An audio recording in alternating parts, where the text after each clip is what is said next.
tout s'arrête, il y a transfert entre ciel et terre. Quand il descend, l'atmosphère change, il y a transfert. Nous vous saluons, que le Seigneur vous bénisse partout où vous êtes. Ce matin, nous voulons annoncer un message pour aider nos frères et sœurs qui sont découragés dans la foi. Nous voulons vous aider partout où vous êtes. Soyez bénis au nom puissant de Jésus. Ce matin, je vais parler sur la prière de la foi. La prière de la foi. Quand vous lisez Matthieu chapitre 22, 21, verset 22, Matthieu 21, 22, la Bible dit: tout ce que vous demanderez par la prière, vous le recevrez. Tout ce que vous demanderez par la prière, vous le recevrez. C'est Jésus qui parle ici à ses disciples que tout, sauf tout ce que vous demanderez par la foi, au moins de la prière, vous le recevez. Ici, Jésus parle la première des choses sur la foi, une prière faite par la foi. C'est-à-dire, une prière doit être précédée d'abord par la foi. Toute prière qui n'est pas précédée par la foi, c'est une prière vouée à l'échec. Que Dieu bénisse. C'est-à-dire, lorsque tu pries et que tu ne mets pas la foi dans cette prière, c'est pourquoi la prière qui est sans foi, c'est une prière qui est vouée à l'échec. Pourquoi? Parce que Dieu, comme on définit la prière comme un dialogue entre un homme et Dieu. C'est-à-dire, la prière, c'est un dialogue, c'est une conversation entre Dieu et un homme ou bien un peuple. Alors, comme un grand roi, dans le monde, tu ne peux jamais voir une autorité, un gouverneur, un président, sans passer par les protocoles, sans aussi demander l'audience auprès de ces services protocoles pour rencontrer ces grands rois, donc cette autorité. C'est de la même façon. Lorsque vous voulez prier, la foi ici, c'est comme un protocole qui te permet d'entrer en communication, en dialogue avec Dieu. C'est-à-dire, c'est pourquoi chaque prière qui n'est pas précédée par la foi, quelle que soit la forme de cette prière, quel que soit ce que tu peux dire, quelles que soient les phrases que tu veux formuler, afin d'adresser la prière à Dieu. Mais lorsque cette prière n'est pas précédée par la foi, c'est une prière vouée à l'échec. C'est une prière qui ne donnera jamais le fruit, des fruits positifs. C'est pourquoi Jésus dit: tout ce que vous demanderez avec foi, par la prière. Ici, la prière, c'est comme un moyen par lequel nous demandons quelque chose à Dieu. Et Dieu bénisse. Donc, lorsque vous voulez prier, demandez-vous de faire une prière. Mais lorsque le protocole qui est la foi ne précède pas cette prière, donc c'est comme si vous parlez. Parce que Dieu, la Bible dit dans Hébreux chapitre 11, verset 6, que sans la foi, il est impossible d'être agréable à Dieu. C'est-à-dire quoi? La foi que nous parlons, c'est comme un protocole, c'est comme un pont qui transporte ta prière vers Dieu. Donc c'est comme une clé qui ouvre la porte là où tu vas entrer dans la présence du Seigneur.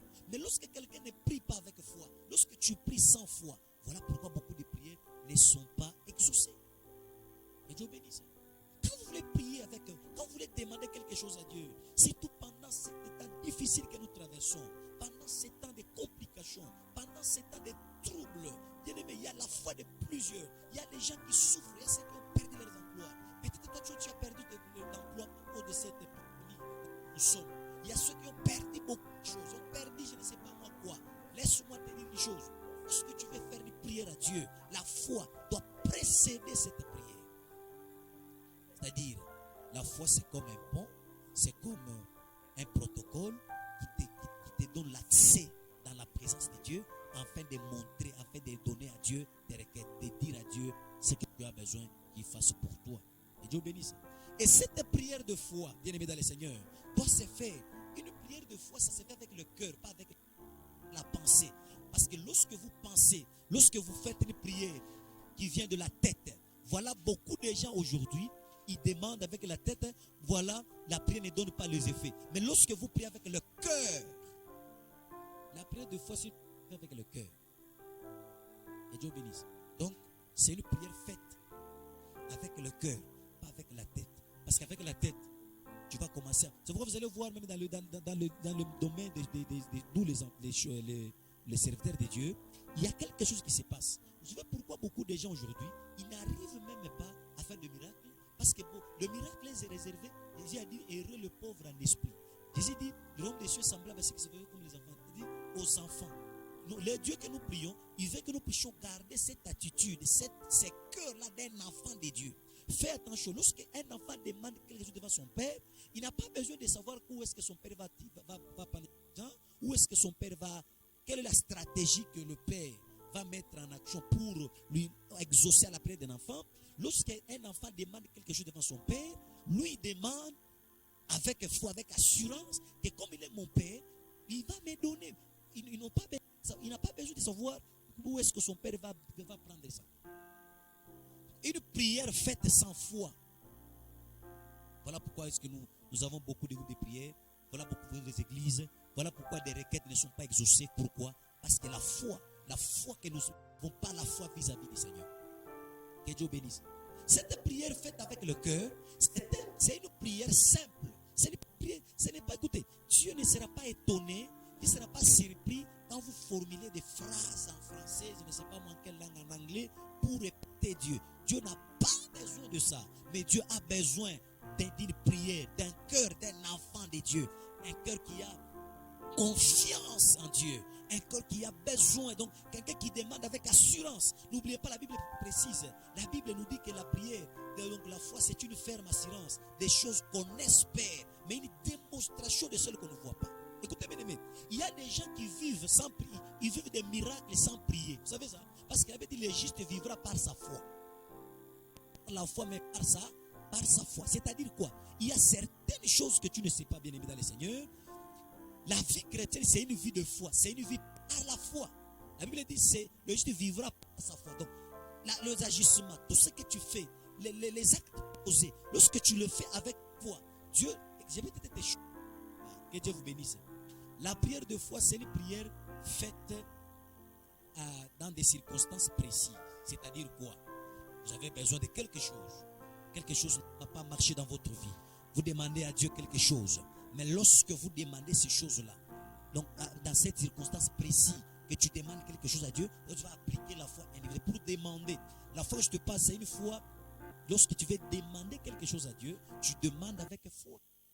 Que Dieu bénisse. Mais sachez une chose, que la vie chrétienne déjà, c'est une vie de foi. Dieu, il y a certaines choses que Dieu fait dans nos vies sans avoir demandé. Pourquoi? Parce que lorsque vous appliquez, lorsque vous faites la prière de foi, lorsque vous vivez la foi, j'arrive. Alléluia. Donc là, lorsque vous vivez la foi déjà, il y a certaines choses que tu ne demanderas pas, Dieu va te donner. Mais dans le cas de prière de foi, c'est quand tu as besoin de quelque chose que tu demandes, que Dieu te donne, que Dieu bénisse. Ta prière de foi, c'est s'exaucer. D'abord, tu dois d'abord te préparer. Croire une chose, tu dois voir une chose dans ta tête.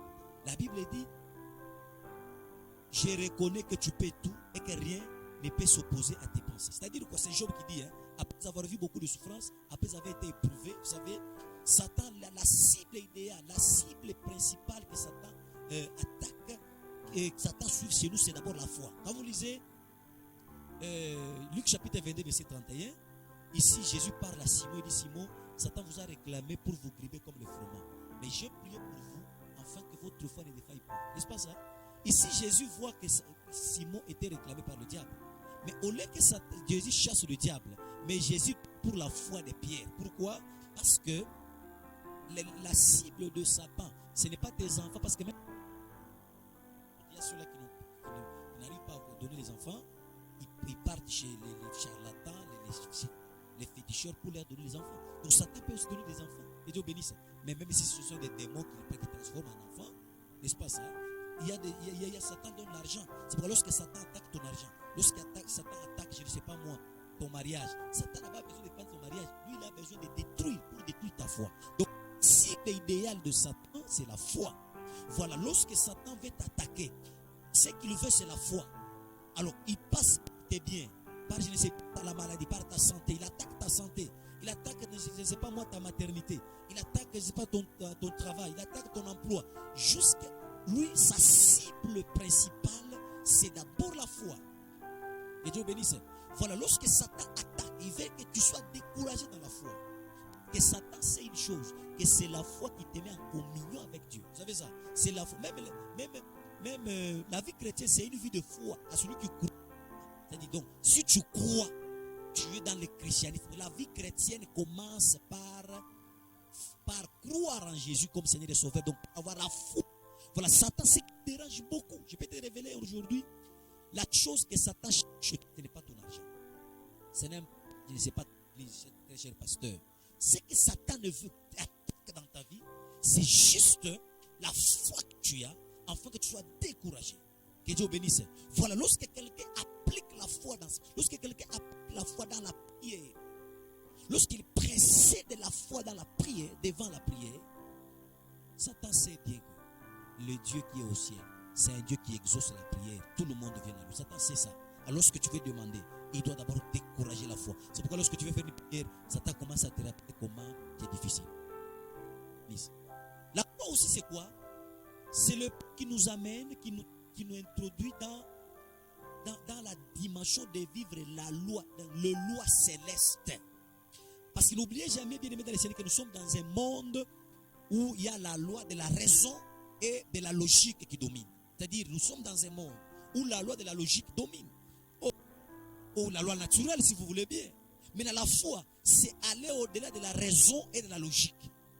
Que Dieu bénisse. Parce que le monde te donnera toujours une logique pour obtenir ce que tu demandes. Que Dieu bénisse. Le monde te donnera toujours une logique. Où tu vas avoir un travail. Est-ce que tu as étudié où? N'est-ce pas ça? Le monde te donnera toujours une logique. C'est-à-dire quoi? Tu vas avoir le mariage. Est-ce que tu es belle? Tu as étudié, tu as fait ceci, c'est cela. Le monde te donnera toujours une logique. Oui, tu as le sida. Est-ce qu'on t'a dit qu'il y a un remède contre le sida? Le monde te donne une logique en te demandant, est-ce que le cancer que tu as, tu dois aller voir un spécialiste. C'est la loi de la logique. Mais lorsque vous restez dans la loi de la logique et la loi naturelle, dans le Seigneur, il sera impossible d'être exaucé. Et Dieu bénisse. Job 38 et 33, tu parles à Job en disant, est-ce que tu connais les lois célestes? Si tu connaissais les lois du ciel, tu devais prendre ces lois pour régler ta vie. C'est-à-dire, il y a une chose que tu dois faire. Lorsque tu as la foi, quand tu veux demander quelque chose à Dieu, lorsque tu as la foi, donc tu quittes les domaines terrestres, les domaines naturels, vers les domaines surnaturels. Alléluia. C'est-à-dire, tu commences à vivre la céleste. Donc, les choses ne sont pas naturelles. Alléluia. C'est pour voir comme Sarah, une femme de 90 ans. La logique nous demande, la logique nous dit ceci. Pour une femme puisse concevoir, il doit concevoir avant l'âge de la ménopause. Voyons une femme âgée de 90 ans, fouadée, concevoir un enfant garçon qu'on appelle Isaac. Ce n'est pas la raison, c'est au-delà de ces choses. C'est la loi céleste. C'est pourquoi je déclare, toi qui me regardes, vis la loi céleste de Jésus. Quand tu vis dans la loi céleste, tu n'as pas besoin de suivre le protocole des hommes. Vous savez, les hommes ont créé un protocole à suivre avant d'obtenir quelque chose. Mais lorsque toi tu crois, si tu as la foi, donc tu violes la loi du protocole, tu violes la loi de la logique, tu violes la loi de la raison, mais tu es dans la folie sainte, dans la folie spirituelle.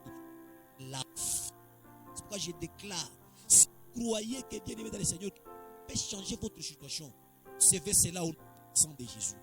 Écoutez, il ne faut pas demander. Écoutez, nous sommes dans un moment difficile, l'économie est touchée. Mais toi, un enfant, tu vas vivre. Je vais te rappeler une chose, tu dépends de l'économie mondiale. Dieu peut être capable de te bénir pendant ce temps. Dans ces conflits que nous avons donné, je vais te bénir. Qui souffraient, Dieu les a restaurés. Les gens trouvaient le travail pendant qu'on est en train de licencier les autres. Il a trouvé du travail. Moi, je vis ça. Alléluia. J'ai des femmes. En ces temps, Dieu les a restaurés. Ils sont dans la joie. Parce que la vie chrétienne n'est pas de la logique, ni de la raison, ni de la loi naturelle. Ça dépend de la loi céleste. Pour y accéder, Dieu foi. Et Dieu bénisse. Tu demandes quelque chose avec foi. Elle dit ça, c'est Jésus. Que vous demandez? Sauf rien. Ce que vous demandez. Votre passage.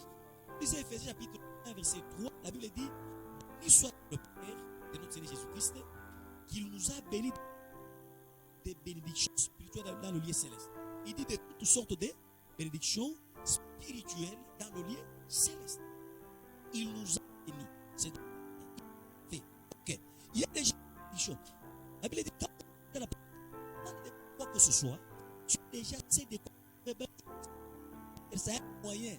Quand ça ne marche pas, quand je me demande, quand je me pose trop de questions, il y a quelque chose qui ne va pas, où je vais m'approcher devant le Seigneur pour demander, n'est-ce pas ça, au moins de la prière, quelque chose que j'ai besoin. Mais sachez déjà dorénavant, la vie chrétienne, c'est une vie de foi. Il y a certains miracles que tu peux vivre lorsque tu poses la vie, que tu vis une vie de foi sur terre. Fais des choses avec moi. Je vis beaucoup de gens qui n'ont pas demandé ce qu'ils vivent aujourd'hui. Il y a des gens qui ont des travails, ils n'ont pas de prière, mais Dieu les a donnés parce que c'est sûr les chrétiens. Je vais encourager mon frère qui me regarde. Pendant ces temps, Dieu soit fixé vers la croix de Jésus. C'est là où vient le coup. David a dit, je lève mes yeux vers le montagne. Le coup de Vendani de l'Occident. Dans ces temps de confinement, vous vous habituez de demander toujours de l'aide en Europe. Dans ces temps, nous sommes en train de vivre. Touché. Même la France est touchée. Même beaucoup de États-Unis qui vous a toujours donné l'argent est touché. Mais à qui vous donnera? C'est pourquoi la Bible dit maudit celui qui se confie dans l'homme. Lorsque votre maître est pour demander quelque chose, sachez que vous êtes mal. Dans ces temps, Dieu fixe tes regards vers le Seigneur. Fixe tes regards vers la croix. Dieu mais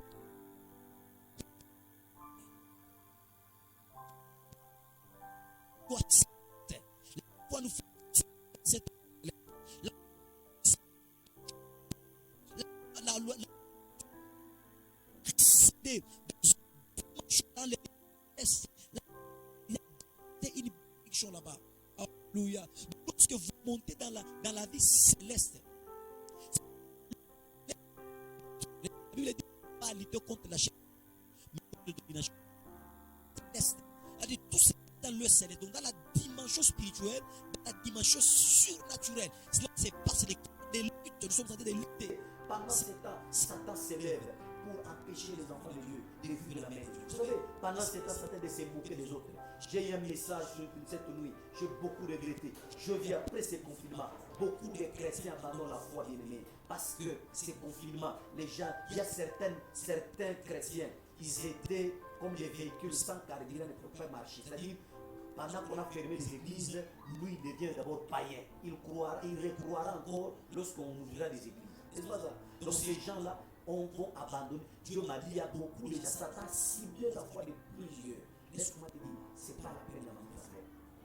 Ce n'est pas la peine de pleurer. Ce n'est pas la peine d'aller prendre les fétiches.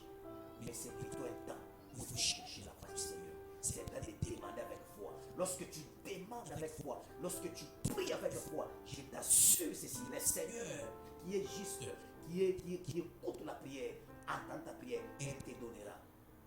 Pendant ce temps, bien le Seigneur, tu dois apprendre à vivre par la foi, de demander par la foi. La foi, bien aimé, c'est une folie, comme je le disais tantôt, c'est une folie.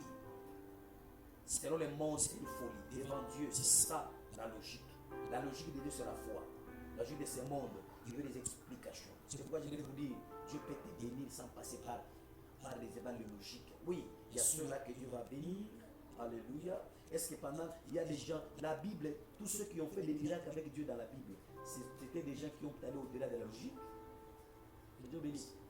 Ah, c'est là où commence Dieu. C'est là où tu as la foi. C'est pourquoi j'aimerais t'encourager et déclarer cette vie.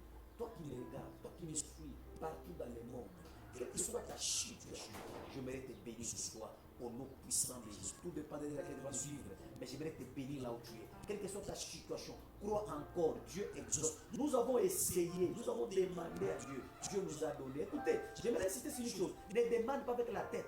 La foi, la prière de foi, ça se fait avec le cœur, pas avec la tête. Souvent, vous voyez beaucoup d'hommes de Dieu qui font des miracles. Ce sont des gens qui n'ont même pas fait la théologie. Jésus a dit, errez les pauvres en esprit, car ils les verront. Donc, ceux qui ont le pauvre en esprit, ce sont des gens qui vivent le royaume sur la terre. Jésus a dit, le royaume des cieux, ne descendra pas. Ce royaume est déjà au milieu de vous. Mais comment vivre ce royaume? C'est un royaume de miracles, un royaume de puissance, c'est un royaume de domination, c'est un royaume, mais pour vivre, la Bible dit, il faut se faire comme des enfants. Donc, ceux qui sont comme des enfants, donc qui demandent comme des enfants. Écoutez, quand votre fils vous donne quelque chose, vous êtes père, je ne sais pas moi, si un enfant demande quelque chose à son père, qu'est-ce qui se passe? Lui n'a pas besoin de savoir d'où son père va. Donc, lui, il demande, soyez des enfants devant le Seigneur et être un homme grand. Rester longtemps dans la présence de Dieu, c'est-à-dire servir Dieu pendant des années. Le fait de rester fidèle à Dieu, c'est pour garder un cœur d'un enfant. Parce qu'un enfant, il est fidèle à son père. Lui, il demande. Quand on le gronde, il ne fait pas cuire sa maison. Il est là parce qu'il a la foi devant son père. Je vous bénis partout où vous êtes, au nom puissant de Jésus. Soyez bénis, bénis le Seigneur. Soyez bénis, bénis le Seigneur. Partout où vous êtes, le requête que vous avez, il y aura le nom qui va commencer, qui affiche. Il y a l'adresse et le nom qui va afficher, qui va s'afficher en bas de votre écran, votre téléphone. Écrivez le nom des requêtes à travers les adresses qui est en train de passer, là-bas. Et je vous assure que le Seigneur vous bénira, le Seigneur vous aidera, le Seigneur vous consolera. Pendant ce temps, je déclare que toi, tu ne mourras pas, tu vivras la gloire de Dieu au nom puissant de Jésus. Tu ne mourras pas, tu vivras et tu raconteras donc la gloire de Dieu devant les gens. Lorsque tu crois dans ces choses, Dieu te visitera au nom puissant et au nom du Seigneur Jésus. J'aimerais prier pour toi, toi qui regardes, partout où vous êtes. J'aimerais te prier un peu pour toi, toi qui es découragé dans la foi. J'aimerais que tu prennes ta main droite, tu mets sur le cœur et moi je vais prier pour toi. Quelle que soit la maladie que tu as, je vais te demander, si tu es malade, quelle que soit la maladie, Dieu va te guérir. Nous avons des témoignages ici dans l'église. Il y a des femmes qui avaient des cancers, Dieu les a aidés. Il y a des hommes qui avaient des sida, Dieu les a guéris. Il y a une vidéo que vous allez suivre des témoignages que les gens vont témoigner ce que Dieu a fait pour eux. C'est pourquoi toi aussi tu as la foi. J'aimerais que tu puisses prendre ta main, tu mets sur le cœur. Moi je vais prier pour toi au nom puissant de Jésus. Je prie, Seigneur Dieu, je prie pour mon frère, ma soeur qui me regarde partout dans le monde. Ta main n'est pas courte pour ne pas toucher sa vie. Oh Dieu, nous croyons en toi, que sa maladie, il n'y a que toi qui peux la guérir. Oh Dieu, sa situation, il n'y a que toi qui peux changer. Oh, regarde mon frère qui a perdu l'emploi, le travail à cause de cette pandémie de coronavirus. Seigneur, c'est toi qui peux le restaurer. Tu es le restaurateur des âmes abattues. C'est pourquoi bénis mon frère au nom de Jésus. Oh, celui qui a perdu beaucoup, Seigneur. Celui qui a perdu sa capitale, oh Dieu. Celui qui a perdu beaucoup de choses, bénis-le au nom de Jésus. Que ta main puissante touche mon frère, touche ma soeur, quelle que soit sa situation. Oh Dieu, bénis et guéris-les au nom puissant et au nom de Jésus-Christ. Disons Amen. Shalom, bien-aimés, soyez bénis. Écrivez-nous des requêtes sur l'adresse qui va passer, qui passe, je vais dire, qui est en train de passer sous le bas de votre écran. Envoyez-nous vos requêtes. Nous allons vous prier pour vous et le Seigneur vous bénira. Soyez bénis, shalom. À la prochaine vidéo. Que Dieu vous bénisse.